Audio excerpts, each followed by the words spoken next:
এসে দেখি বাসায় কারেন্ট নাই। বেবির গরম লাগে গরম লাগে গরম লাগে, তাই আমি অন্ধকারে জোরে জোরে বাতাস দিয়ে যাই। বেবির গরম লাগে গরম লাগে গরম লাগে, তাই আমি অন্ধকারে জোরে জোরে বাতাস দিয়ে যাই।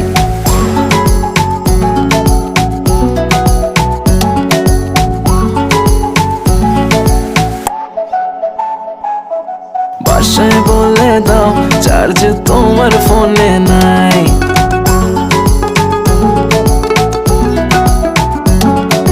বাসায় বলে দাও চার্জ তোমার ফোনে নাই। আসতে হবে লেট, এক্সট্রা ক্লাসেস আছে তাই। কাছে এসে বেবি বলে আজ থেকে যাই। বেবির গরম লাগে গরম লাগে